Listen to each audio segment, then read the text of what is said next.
নমস্কার, শুভ সকাল। আপনাদের সবাইকে স্বাগত জানিয়ে শুরু করছি আজকে নতুন ব্লগ। আশা করছি আপনারা সবাই যে যেখানে আছেন ভালো আছেন, সুস্থ আছেন।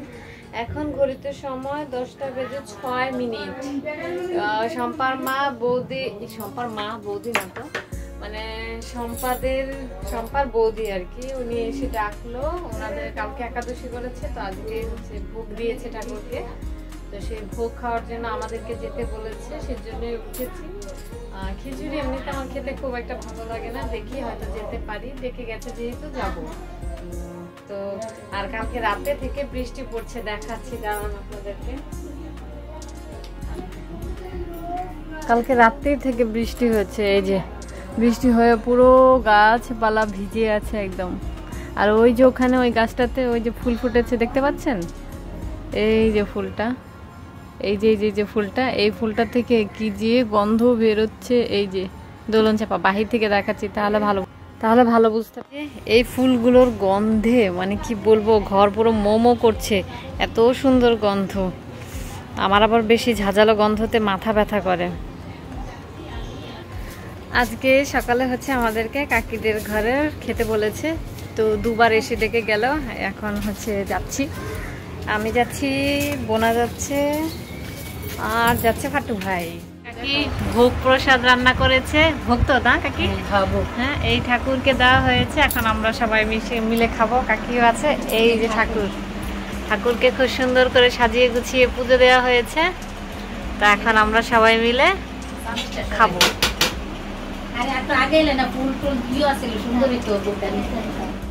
কাকিরা আগে অনেক ঠাকুরের পুজো করতো, কিন্তু যখন থেকে ওনারা হচ্ছে গোপাল পুজো করে তারপর থেকে হচ্ছে ঠাকুরগুলো আছে, কিন্তু সব ঠাকুরকে ভোগ দেয় না, কারণ এক গোপাল ঠাকুরকে ভোগ দিলেই নাকি সব ঠাকুরের পুজো হয়ে যায়। ঘড়িতে সময় এখন 1:03, আজানও পড়ে গেছে, মানে আজান দিচ্ছে আর কি। আর আমরা হচ্ছে কাকিদের ঘরে যে সেই গেলাম, তখন বাজে কটা, 11টা মতো বাজে। বিছানা পত্র কিছুই উঠাইনি, আমি ঘুম থেকে উঠলাম, মানে আমাকে ডেকে তুললো, তারপরেই তো চলে গেলাম ওনাদের ঘরে খেতে। তো এখন এসছি 1টা বাজে, এখন এগুলোকে গোছগাছ করবো। ঘড়িতে সময় এখন 3:30, মানে 3:30 মতো বাজে। এই মাত্র স্নান করে এলাম, যখন স্নান করতে ঢুকেছি তখন কারেন্ট ছিল না। এখন হচ্ছে অল্প একটু জল ছিল, সেই জল দিয়ে আমি স্নান করে এসেছি। এখন আমি আর বোনা বেরিয়েছি গাছ থেকে মরিচ আর লেবু নিয়ে আসবো। মা হচ্ছে ডালের বড়া করছে, সেই ডালের বড়া দিয়ে মরিচ দিয়ে খেতে, গাছের মরিচ দিয়ে খেতে বেশ ভালো লাগবে। সেজন্য আমি আর বোনাই যেখানে বেরিয়েছি নিয়ে আসবো এখন গাছ থেকে। এই যে এই গাছটা উপর থেকে লাগিয়েছিলাম, এখানে নতুন দুটো পাতা হয়েছে, তার মানে এই গাছটা বেঁচে যাচ্ছে, বেঁচে গেলেই ভালো। এখানে হচ্ছে দুটো মরিচ গাছ আছে, খুবই বড়, বিশাল বড়, আমার সমান হয়ে গেছে মরিচ গাছগুলো। এই যে এখানে একটা আর এখানে একটা, আর এই জায়গাটা পুরো গাছপালা দিয়ে ভর্তি, ঘেরাও হয়ে আছে। এখানে কাকি যে কি গাছ জানো, ধুতরা গাছ লাগিয়েছে, ধুতুরা। তো এখান থেকে মরিচ নিয়ে নেব। এই যে মরিচগুলো আছে, বড় বড় হয়েছে, পেকেছে, তো এখান থেকে গাছ থেকে মরিচ নিয়ে নেব। বাগান থেকে নিয়ে নিয়েছি, একটা লেবু নিয়েছি, আর এতগুলো মরিচ তুলে নিয়েছি। এখন এগুলো দিয়ে গিয়ে ভাত খাবো। দিব্যু এসেছে, এখন আমরা দিব্যুকে নিয়ে তো শিমুলতলি যাব, পার্সটা নিয়ে নেব। ঠিক আছে, এদিকে, এই যে এদিকে, এদিকে, এদিকে দুষ্টু বালক বাজমা।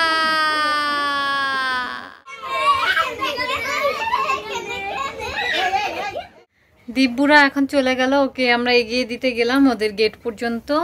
তো অনেক কান্না করছিল, অনেকদিন পরে এসেছিল বলে অনেক কান্না করছিল। তো মাতাজি আমাদেরকে কালকে যেতে বলেছে, কালকে হয়তো আমরা সকাল দিকে যেতে পারি, সকাল থেকে রাত পর্যন্ত আর কি থাকতে পারি, সন্ধ্যা পর্যন্ত আর কি থাকবো, রাত পর্যন্ত তো না। আর আসার পথে আমরা হচ্ছে এই সিঙ্গারা আর সমোসা না সরি আলুর চপ নিয়ে এসেছি, এগুলো বসে বসে এখন খাবো। দুটো আলুর চপ আনা হয়েছে আর সিঙ্গারা 4টা আনা হয়েছে, এই যে মিনি সিঙ্গারা। তো এটা বসে বসে এখন। সুখদেবরা কালকে এই দুটো দিয়েছিল, একটা ছবিও তুলে নিয়েছে আমার থাম্বনেইলের জন্য। তো এই দুটো দিয়েছিল, কালকে তো আর খাওয়া হয়নি, আজকে সারাদিন গেছে, সারাদিনও খাওয়া হয়নি। তো ভাবছি এখন রাত্রির বেলা হয়েছে, তো এখন হচ্ছে কেটে নিই, কারণ হয়তো তো শুকিয়ে যাবে। এখন কেটে তারপর হচ্ছে আমরা সবাই মিলে খাবো। আখ সবগুলো কেটে নিয়েছি, এবারে বসে বসে খেয়ে নেব। আর কালকে আমি চালতার আচার বের করেছিলাম, এটাকেও বসে বসে খাবো। 8:52 এখন বাজে। 8:30 থেকে নাচ প্র্যাকটিস করা শুরু করলাম। একজন নাচ না জানা মানুষ মানে তার নাচ প্র্যাকটিস করতে গেলে যে কি পরিমাণ কষ্ট হয় সেটা এখন আমি নিজে বুঝছি। যদি একটু নাচ করতে পারতাম তাহলে তো কোনো চিন্তাই ছিল না। এখন যে কারণে নাচ করছি দেখা যাবে সেই অনুষ্ঠানটা চলে যাবে, আমাদের নাচ শেখাই কমপ্লিট হবে না। তো সেই জন্যই ভাবছি প্রতিদিন 1 ঘন্টা করে সময় আমি দেবো আর কি এই নাচ প্র্যাকটিসের জন্য। তো প্রথমে যে গানটা সিলেক্ট করেছি সেটা সেই কবে থেকে প্র্যাকটিস করে যাচ্ছি, 2-3 দিন তো হলোই। মানে এই 2 দিন অন্য একটা গানে মানে অন্য একটা নাচ দেখে প্র্যাকটিস করছিলাম, আজকে আবার আরেকটা নাচ প্র্যাকটিস করছি। দেখা যাক, কয়েকটা গান সিলেক্ট করেছি যদিও, এখন সবগুলো করে উঠতে পারবো কিনা আমি জানি না। তো ফার্স্টে এটাই করছি, দেখা যাক কতটুকু কি হয়ে উঠতে পারে। এর আগে ওই যে বাড়ি মুশকিলটা একটু শিখতে চেয়েছিলাম, সেটাও কমপ্লিট করে উঠতে পারিনি। যাই হোক, এবারে আমি এই গানটা রোজ আধা ঘন্টা বা 1 ঘন্টা করে হলেও করে শেষ করব। আর বাইরে এখন বৃষ্টি পড়ছে, ঝমঝমিয়ে বৃষ্টি পড়ছে। নাচতে নাচতে আমার খিদে পেয়ে গেছে। এখন মনে হচ্ছে দীপুর জন্য যে খাবারগুলো নিয়ে এসেছিলাম সেখান থেকে দীপুর জন্য হচ্ছে অনেকগুলো পালস চকলেট আনা হয়েছিল, মানে পালস ক্যান্ডি আর কি, আর হচ্ছে ওই যে চকোবিন আনা হয়েছিল। ও চকোবিন আর পালস চকলেটগুলো খেয়ে নিয়েছে ওর জন্য। আর এই যে এই খাবারগুলো রয়ে গেছে, এটা কি ক্রিম রোল, আর তারপরে এখানে 2টো চকোবিন, এটা হচ্ছে একটা চকলেটের কি বলে এটাকে, চকলেট, হ্যাঁ গাড়ি চকলেট। তো এগুলো হচ্ছে দীপুর জন্য আনা হয়েছে। ভাবছি আমিই খেয়ে নিই, আমার খিদে পেয়ে গেছে। নাচতে নাচতে আমার এনার্জি লস হয়ে গেছে। এখন জানি না, শুরু যখন করেছি শেষ আমি করেই ছাড়বো। আর আজকে বোনা প্র্যাকটিস করেনি, কারণ ওর নাকি আজকে খুবই কাহিল লাগছে, সেজন্য প্র্যাকটিস করেনি, আমি একা একাই প্র্যাকটিস করেছি। চলে এসেছি দাদার ঘরের আলমারিতে, কারণ এখানে আমাদের অনেক কাপড় রয়েছে যেগুলো হচ্ছে সেলাই করা নয়। তো এখান থেকে আমি একটা ভাবছিলাম যে দেখাবো কি এখন না পরে দেখাবো বলতো, কি ওই যে রিসেপশনে পরার এটা,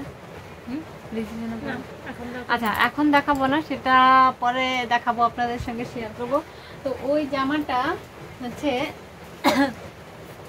ঠিক করার জন্য একটা হচ্ছে আমার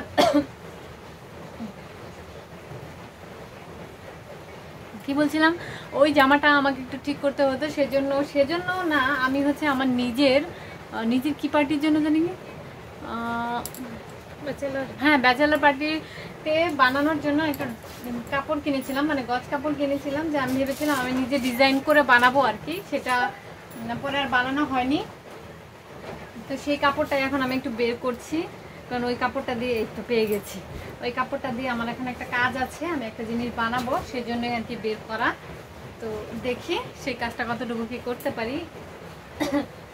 দাঁড়ান একটু আটকে দিই, বের করেছি। তো সেই জামাটা আমি ঠিক করেছি, যে দেখাই আপনাদেরকে। স্কাই, আমি আমার বিয়ের সময় অনেক কিছু প্ল্যানিং করেছিলাম, যেগুলোর কিছুই আর কি করে উঠতে পারিনি।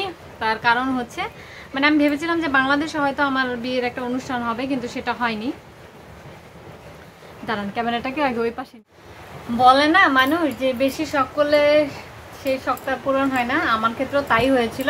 আমি ভেবেছিলাম যে আমার রিসেপশন না, ব্যাচেলার পার্টিতে এই যে এই কাপড়টা কিনেছিলাম, এরকম মানে আমার বিয়ের জন্য আমি হচ্ছে কালার আর কি থিম রেখেছিলাম, যে এক এক দিনের এক এক কালার থিম থাকবে। তো আমি ব্যাচেলার পার্টির জন্য এই কালারটা নিয়েছিলাম, মানে আমার কালারটা এরকম থাকবে, আর বাকি যারা থাকবে তাদের হচ্ছে নীল থাকবে, একদম গাঢ় নীল থাকবে। তো এই কাপড়টা কিনে এনেছিলাম, যে কাপড়টা সুন্দর কাপড়টা, এটা দিয়ে একটা গাউন বানানোর ইচ্ছে ছিল, যে এটা দিয়ে উপরের পাটটা দেবো। তারপর অনেক খুঁজে খুঁজে আমি হচ্ছে এটার সঙ্গে এটা মিল হয়নি যদিও জানি, তারপর আমি এটা কিনেছিলাম। এটা হচ্ছে একটা নেট কাপড়, তো এই নেট কাপড় আর এটার হচ্ছে নিচের এই ফলসটা কিনেছিলাম। ভেবেছিলাম যে এটা দিয়ে আমি সুন্দর একটা গাউন বানাবো, আর নিচে হচ্ছে ক্যান স্কার্ট পরবো, কিন্তু সেটা হলো না। তো এখন বের করেছি, কারণ হচ্ছে এটা দিয়ে আমি ভাবছি যে একটা জামা বানাবো, না জামা না সরি, একটা লেহেঙ্গা বানাবো, আমার জন্য নয়, আমাদের এই যে ঘরে যে ভাড়া থাকে সুবর্ণা, ওর জন্য একটা লেহেঙ্গা বানিয়ে দেবো ভাবছি। প্রথমে ভেবেছিলাম যে প্রথম দিন কি বানাবো ভেবেছিলাম, ও গোল জামা মানে ফ্রক আর কি বানাবো ভেবেছিলাম, কিন্তু তারপর ঠিক করলাম যে নর্মাল গোল জামা তো পরে একটা মানে কি বলে এটাকে লেহেঙ্গা বানিয়ে দিলে ও বেশ অনেকদিন পরতে পারবে, সেজন্য এটা বের করেছি। আর বৃষ্টিটা এখন বেড়ে গেছে, আর তখন একটুখানি ভিজেছি, মাথাটা ব্যথা করছে। এখন এটাকে বের করেছি, এটাকে নিয়ে দেখি কি বুদ্ধি বের করে এটাকে দিয়ে কি বানাতে পারি না পারি সেটা এখন আর কি করে দেখবো, তাহলেই হবে। এই যে এই কাপড়টা দিয়ে ওর জন্যই জামা বানাবো বলে ঠিক করেছি, তাই ওকে ডেকে নিয়ে আসলাম। আমার আর তর সইছিল না। এখন বাজে হচ্ছে 9:30 আর বাহিরে অনেক বৃষ্টি হচ্ছে। এই ঝড় বৃষ্টি উপেক্ষা করে ওকে ডেকে নিয়ে এসেছি। দেখো তো সুবর্ণা, তোমার এই কাপড়টা পছন্দ হয়? এটা দিয়ে তোমাকে একটা কি বানাই দিব বলো? লেহেঙ্গা বানাবো না ফ্রক বানাবো? লেহেঙ্গা বানাই দিব। ঠিক আছে, চলো এখন ওর মাপ নেব। মাপ নিয়ে তারপর হচ্ছে ওর জন্য এই জামাটা এখন কাটিং করব। চলে এসেছি সুবর্ণাকে নিয়ে। ওর হচ্ছে গায়ের মাপটা আমি নিয়ে নিয়েছি, ওর মাপ করেই বানাবো, সেটা তো বললামই। আর নিয়ে তো এসেছি। আজকে তো খুব সেলাই করতে ইচ্ছে করছিল, কিন্তু জানি না আজকে কেটে কমপ্লিট করে সেলাই করতে পারবো কিনা, কারণ কাটতেই আমার ঝামেলা লাগে। কাটা থাকলে আমার দেখা যায় সেলাই করতে খুব একটা ঝামেলা লাগে না। তো ভালো মতো আগে ওর মাপ ঝোপ নিয়ে নিই, তারপরে হচ্ছে এটাকে ঝটপট করে কেটে নিব। কেটে নিয়ে তারপর হচ্ছে আজকে মনে হয় না সেলাই করা হবে। তো দেখা যাক কতটুকু কি করতে পারি, আর সেটা তো আপনারা দেখতেই পাবেন।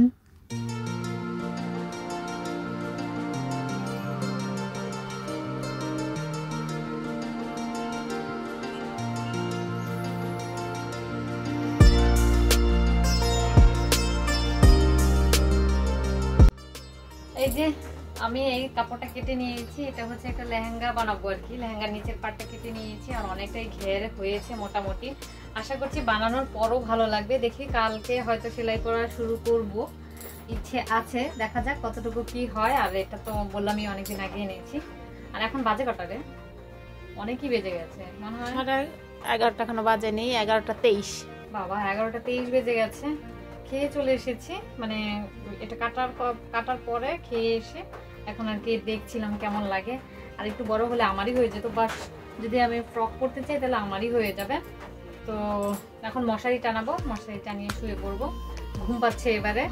তো আজকের ভিডিওটা আমি এই পর্যন্তই রাখছি। যদি কিছু ভালো লেগে থাকে তাহলে অবশ্যই লাইক কমেন্ট শেয়ার করতে ভুলবেন না। দেখা হচ্ছে আপনাদের সাথে পরবর্তী একটা নতুন ভিডিও নিয়ে। ততক্ষণ পর্যন্ত আপনারা সবাই ভালো থাকবেন, সুস্থ থাকবেন। Tata, good night, bye. আবার যেন দেখা পাই।